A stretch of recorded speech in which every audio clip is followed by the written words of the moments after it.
السلام علیکم student secondary economics کے سلسلے میں آج ہمارے لیکچر کا ٹاپک ہے ارتقائی نقطہ نظر سے زر کی اقسام۔ ارتقائی نقطہ نظر سے زر کی اقسام، جیسے کہ ہم جانتے ہیں کہ انسانی تمدن کے اولین دور میں تو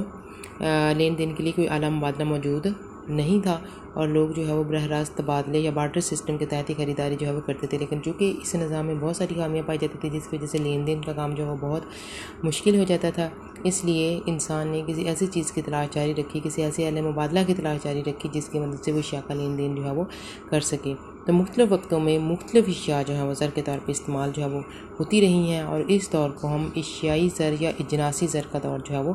کہتے ہیں، اور یہ بات جو ہے وہ تقریباً 2000 سال پہلے سے ہے، یعنی کہ 2000 سال قبل جو اشیاء زر کے طور پہ استعمال ہوتی تھیں ان میں جو ہے وہ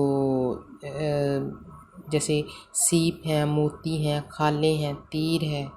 غلام ہے، غلہ، تمباکو اور زیتون کا تیل، اس طرح کی چیزیں جو ہے وہ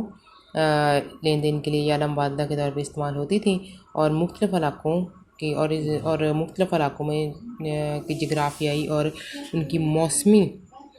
تہذیبی اور معاشرتی حالات کے مطابق جو ہے وہ مختلف علاقوں میں مختلف قسم کی اشیاء جو ہے وہ علم مبادلہ کے طور پہ استعمال جو ہے وہ ہوتی رہی ہیں، لیکن چونکہ ان میں جو ہے وہ بہت سے نقائص تھے کہ کچھ اشیاء ناقابل تقسیم تھیں، کچھ اشیاء ضیاء پذیر تھیں یا ان کی نقل و حمل میں دقت تھی، اس لیے انسان نے کسی بہتر زر کی تلاش جو ہے وہ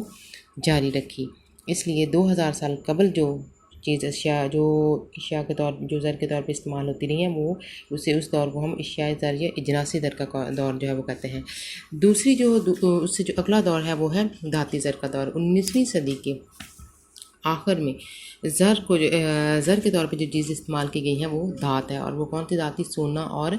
چاندی کی دھات کو جو ہے وہ زر کے طور پہ استعمال جو ہے وہ ہوئی۔ جیسے کہ انسانی تہذیب کے فروغ کے ساتھ ہی جیسے کاروباری سرگرمیوں اور تجارت میں اضافہ ہوا تو لین دین کے لیے ظاہر ہے بڑے پیمانے پہ وسیع پیمانے پہ کسی ایسے مبادلہ کی ضرورت تھی جس کی مدد سے آسانی سے لین دین جو ہے وہ ہو سکے۔ تو پھر سب سے پہلے چاندی کو جو ہے وہ بطور زر استعمال کیا گیا، اس کے پہلے سونا جو ہے وہ بطور زر استعمال کیا گیا، اس کے بعد چاندی کی دھات جو ہے وہ بطور زر جو ہے وہ استعمال کی گئی، لیکن ان میں جو ہے وہ ان دھاتوں میں بھی یہ خامی تھی کہ ایک تو ان بڑے پیمانے پہ ان کی نقل و حمل یا ان کو ایک جگہ سے دوسری جگہ منتقل کرنا جو ہے وہ مشکل تھا۔ اس کے علاوہ اس میں جعلی اور کھرے سکوں میں فرق کرنا بھی جو ہے وہ مشکل تھا۔ مزید اس سلسلے میں جو ہے وہ ایک اور بھی مسئلہ جو ہے وہ پیش آیا تھا، اور وہ یہ کہ جب دو دھاتیں جو ہے وہ بطور زر جو ہے وہ گردش کر رہی ہیں تو اس میں سے جو برا زر ہے وہ اچھے زر کو گردش سے نکال دیتا ہے، یعنی کہ اگر سونے اور چاندی دونوں کے سکے جو ہے وہ زر کے طور پہ استعمال ہو رہے ہوں تو لوگ جو ہے وہ عام طور پہ جو بہتر دھات ہوتی ہے اس کو گردش میں نہیں لاتے، یعنی کہ اگر سونے اور چاندی دونوں کے سکے استعمال ہو رہے ہیں تو لوگ سونا جو ہے وہ اپنے گھروں میں رکھ لیں گے اور صرف چاندی جو ہے وہ گردش کرتی رہے گی۔ اس کا مطلب ہے جو برا زر ہے وہ اچھے زر کو گردش سے نکال دیتا ہے۔ یہ جو ہے اس کی نشاندہی جو ہے وہ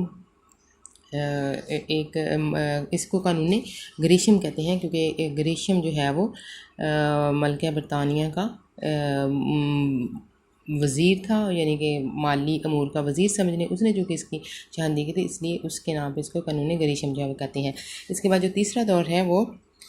کاغذی زر ہے، جو کہ آج کل کا دور ہے، اور اس میں جو ہم جانتے ہیں کہ اس کی مدد سے ہم بڑے پیمانے پہ لین دین کر سکتے ہیں۔ اب کاغذ جو ہے وہ کاغذ نے زر کی جگہ جو ہے وہ لے لی ہے۔ اس سلسلے میں ہر حکومت کے مرکزی بینک ہے جو کہ اس ملک کی ضرورت کے مطابق جو ہے کرنسی نوٹ جاری کرتا ہے، اور اس کو جو ہے وہ حکومت کی پشت پناہی حاصل ہوتی ہے ان نوٹوں کو، اس وجہ سے اسے سب لوگ جو ہے وہ بلا ہل و حجت قبول کر لیتے ہیں۔ اس کی مدد سے لین دین کا کام جو ہے وہ بہت آسان ہو گیا ہے، اور جتنے بڑے پیمانے پہ اب لین دین یا تجارت کے لیے زر کی ضرورت ہے اس کو اتنی بڑی مقدار میں آسانی سے چھاپا بھی جا سکتا ہے، اور اس کو آسانی سے ایک جگہ سے دوسری جگہ منتقل بھی کیا جا سکتا ہے، اور اس کے علاوہ اس میں جعلی نوٹوں کا اجرا بھی آسانی سے روکا جا سکتا ہے، اور اس لیے آج کل کے دور میں کاغذی زر جو ہے وہ زر کے طور پہ استعمال جو ہے وہ ہو رہا ہے، لیکن اب کاغذی زر سے بھی آگے ہم بڑھ چکے ہیں، اور اب جو دور ہے وہ اعتباری زر کا دور ہے۔ اعتباری زر جو ہے وہ ایسا زر ہے جو اعتبار یا بھروسے کی بنیاد پہ گردش کرتا ہے۔ ہم جانتے ہیں کہ بینکوں کے جاری کردہ ڈرافٹس، چیکس، پے آرڈر، ہنڈیاں،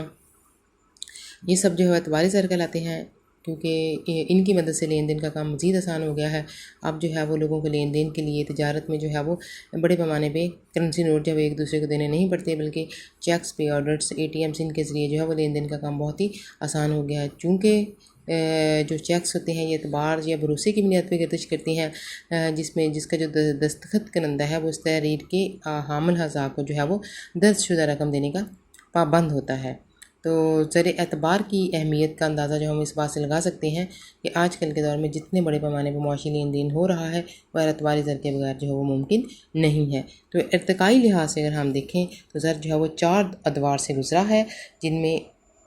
اشیائی زر یا اجناسی زر کا دور ہے، اس کے بعد جو ہے وہ دھاتی زر ہے، پھر کاغذی زر ہے اور اعتباری زر۔